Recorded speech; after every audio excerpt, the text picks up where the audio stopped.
तुला राशि वाले व्यक्तियों, आपके लिए 29 सितंबर से लेकर 5 अक्टूबर तक का समय कैसा रहेगा? अगर मैं सार रूप में कहूं तो भाई जल्दबाजी से बचना होगा।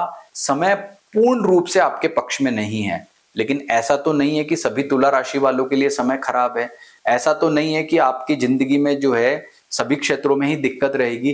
तो भाई किन क्षेत्रों में अच्छे फल मिलेंगे, किन क्षेत्रों में पॉजिटिव फल मिलेंगे, ऐसी तमाम बातें जो है मैं आपको यहाँ बताऊंगा। तो पूरा राशिफल सुने। देखो, दिक्कत तो है, परेशानी तो है, तो उपाय भी बताऊंगा और किन क्षेत्रों में ज्यादा दिक्कत है इसकी चर्चा भी करेंगे। तो पूरा वीडियो जरूर देखना। अभी तक हमारे चैनल को आपने सब्सक्राइब नहीं किया है तो सबसे पहले तो वो करो, चैनल को लाइक करो और हाइप भी कर दो। और अब जानते हैं कि तुला राशि वालों के जो आसमान में ग्रह चल रहे हैं अभी, वह आपके जीवन को कैसे प्रभावित कर रहे हैं आपकी राशि कुंडली के अनुसार। तो आइए जानते हैं। ये आपका मैंने खोल दिया चार्ट। इसमें हमने क्या देखा कि आपके शुरुआत स्वास्थ्य से ही कर लेते हैं। स्वास्थ्य का मामला तो भाई बड़ा शानदार है, पॉजिटिव है, अच्छा है, कॉन्फिडेंस 7वें आसमान पर है। लेकिन कुछ दिन ऐसे हैं जिनमें सतर्क सावधान हो जाओ। वो दिन है 2 और 3 अक्टूबर। ये 2 दिन आपके लिए दिक्कत परेशानी वाले रहेंगे, बाकी कोई समस्या नहीं है। बाकी समय आपके लिए श्रेष्ठ कह सकते हैं। बाकी समय स्वास्थ्य भी अच्छा रहेगा और मानसिक तौर पर भी स्ट्रांग रहोगे।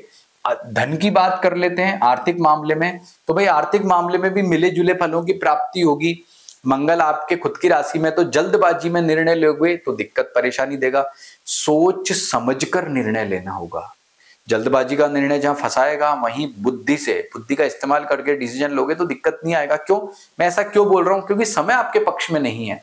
आपको पता होना चाहिए कि ये व्यक्ति मेरे को धोखा दे सकता है, इसकी इंटेंशन गलत है। वो कैसे आपको पता लगेगा, वो आगे मैं आपको बताऊंगा। तो कहने का मतलब ये है कि आर्थिक मामले में समय जो है आपका उतार चढ़ाव वाला रहेगा, लेकिन अतिरिक्त खर्चे थोड़े परेशान कर सकते हैं।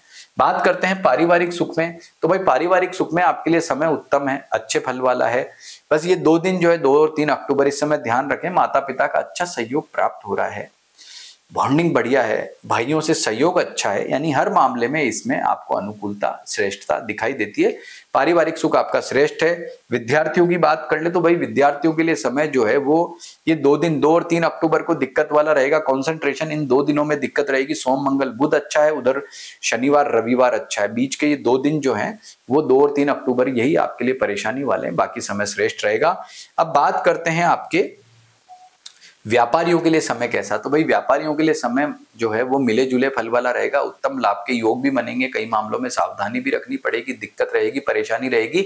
तो समय मिले जुले फल वाला है। लेकिन एक बात अच्छी है कि बुध जो आपके 12th हाउस में ट्रांजिट कर रहा है, देखो बुध आपके 12वें घर में ट्रांजिट करके जो दिक्कत दे रहा है, यह आपको ये जो 3 अक्टूबर को आपकी खुद की राशि में आएगा तो एक बहुत बड़ी राहत प्रदान करेगा।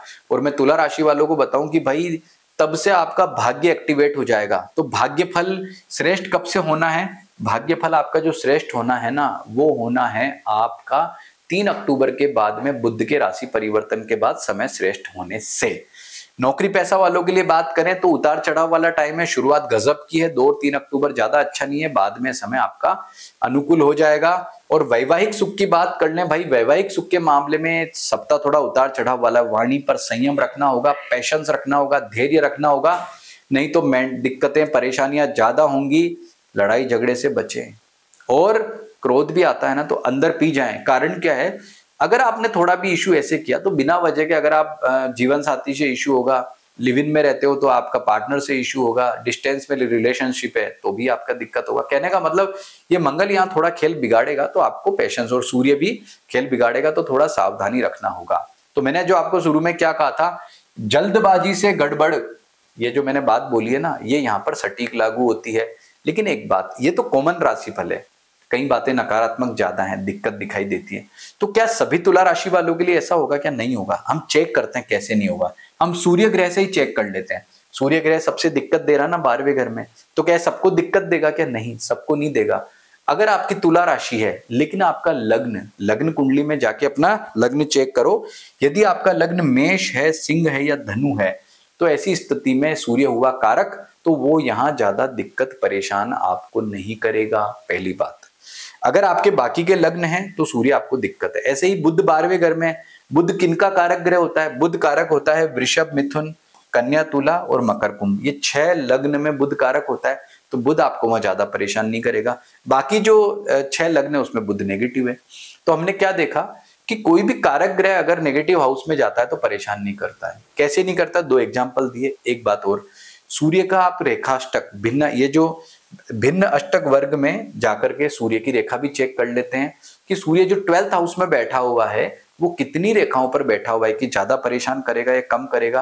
तो अपनी भिन्नाष्टक वर्ग वाली कुंडली ओपन करो, उसमें जाकर के सूर्य का चैप्टर निकालो, सूर्य भिन्नाष्टक वर्ग निकालो, और क्या देखो कि सूर्य यहां पर यदि 0, 1, 2 रेखाओं पर है तो आपको सूर्य कहीं परेशान नहीं कर रहा, कोई फाइनेंशियल इश्यूज पर नहीं दे रहा है, कोई टेंशन नहीं दे रहा है। लेकिन यदि यही सूर्य आपका 5, 6 या 7 रेखाओं पर होगा तो ज्यादा दिक्कत देगा।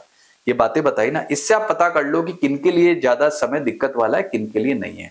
अब आते हैं आपके राशि फल के बाद नक्षत्र फल पे।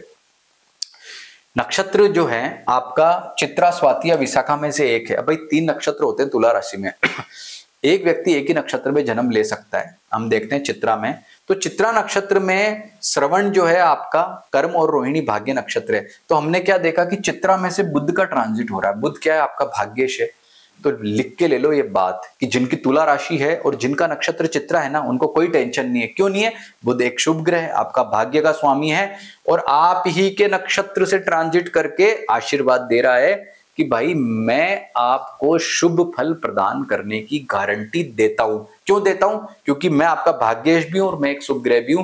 तो चित्रा नक्षत्र वालों की मजे हो गए, टेंशन मत लो, कुछ नहीं बिगड़ेगा आपका। ये जितनी नेगेटिव बातें बोली आप पे लागू पूर्ण रूप से नहीं होती है। दूसरी बात, अब देखते हैं स्वाति, धनिष्ठा और मृगशिरा।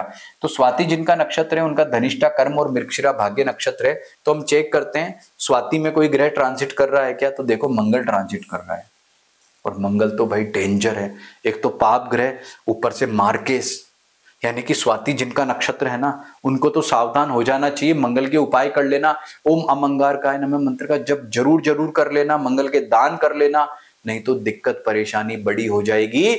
सबसे ज्यादा सावधान अगर किसी को रहना है ना तुला राशि में तो आप ही को रहना है। सारे नेगेटिव फल आप पर लागू मंगल कर देगा। नहीं तो फिर धनिष्ठा नक्षत्र में कोई ग्रह ट्रांजिट नहीं कर रहा और मृगशिरा नक्षत्र में भी नहीं ट्रांजिट कर रहा, तो भैया जिनका भी स्वाति नक्षत्र है उनका समय इतना बेटर नहीं है। अब बात करते हैं विशाखा वालों की। तो विशाखा नक्षत्र में हमने क्या देखा कि विशाखा नक्षत्र से किसी ग्रह का ट्रांजिट नहीं है। शतभिषा आपका कर्म नक्षत्र है तो उसमें भी ट्रांजिट नहीं है, और आद्रा आपका भाग्य नक्षत्र है तो आद्रा में भी कोई ट्रांजिट नहीं है।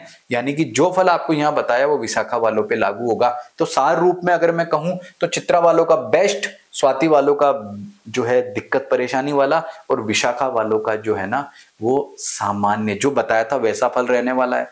तो बताओ आपको कितनी गहराई के साथ मैंने समझाया कि तुला राशि में भी किनका अच्छा समय है किनका नहीं है, कैसे और ज्यादा समय अच्छा है उसको देखा जाता है, कैसे क्या उपाय करने से आपको जो है लाभ होने वाला है। भाई इतनी बातें बताई है, समझ में नहीं आई हो तो इस वीडियो को एक बार और सुन लो, लाइक भी करो, चैनल को सब्सक्राइब भी करो, और हाँ हमारा ये जो सब्सक्राइब भी करो और इस चैनल को, इस वीडियो को हाइप करोगे तो ये ज्यादा से ज्यादा जो है वो तुला राशि वालों तक पहुंचेगा, उनको लाभ होगा।